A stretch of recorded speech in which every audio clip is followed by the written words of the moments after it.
நிலையத்தை போட்டு கொடுக்க சொன்னா அதுக்கு ஒரு வரைமுறை இருக்குல்ல. எப்படிப்பட்ட வரைமுறை? எட்டாத பீடத்திலே ஏழு வைத்து மாலை சாற்றுகிறார். சரி, ஒரு வண்டி மாலை தந்தை ஒரு களத்து மாலையாக போடுகின்றார். ஆமா, அரை வண்டி மாலை தந்தை அரைகழுத்து மாலையாக போடுறேன். ஏன்னா இந்த மாடன் தம்புரானுக்கு அலங்காரம் எல்லாம் நல்லாதான் இருக்கும். ஆனா சில அபிஷேக வழிமுறை இருக்குல்ல, அலங்காரங்கள் எல்லாம் எப்படி இந்த உருப்பிடித்து வைக்கும் போது எல்லா அலங்காரம் செய்தாலும் ஒரு மாலையை மட்டும் கழுத்துல போட்டு அது தனி அழகா இருக்கு. அது நல்லாதான் இருக்கு இல்லையா? அது போல ஒரு வண்டி மாலையை ஒரு கழுத்து மாலையாக போட்டார். அப்படி அரை வண்டி மாலை எழுதுறது மாலையாக போட்டு எப்படி எப்படி நிலையத்தை போட்டு கொடுக்க போகின்றார். தேவாதி தேவரெல்லாம் வருகிறார். எப்படி எப்படி நிலையை போட்டு கொடுக்க போகிறார். அது பொங்க பாடிதானே போகி பொங்க பாடிதானே போகி செங்கிடாமதான் ஒரு கோட்டை அரிசி போகி ஒரு பெரும்பரப்பதானே போட்டு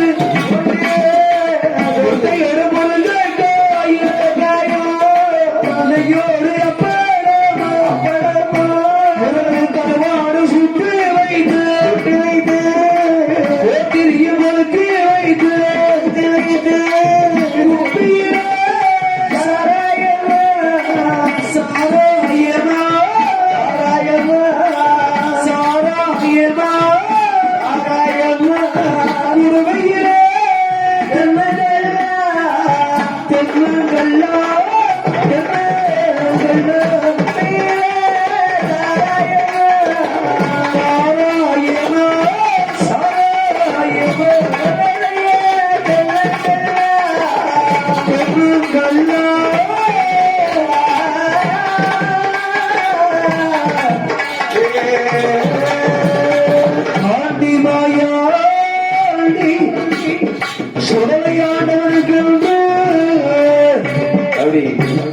நிலையத்தை போட்டு கொடுக்க வேணும் என்று ஒரு பொன்னம்மானை பொங்கி இறக்கி வைத்து உச்ச சங்கீடா நான் ஒன்று தரித்து ஒரு கோட்டை அரிசி பொங்கி ஒரு பெரும்படப்பாக போட்டு முட்டையோடு முருங்கைக்காயம் நெய்யோடு அப்பளம் முருங்கருவாடு சுட்டு வைக்கிறார். முருகை கருவாடு மட்டும்தான் சாப்பிடுவாரா? இல்ல, கல்லு மூன்றாம் முறை கல்லும் முரல் கருவாடும் மாயாண்டி சுடைலைக்கு உகந்த பொருள். எனக்கு ஒரு சின்ன சந்தேகம் தம்பி. என்ன கேட்கணும் எதை நினைக்காத.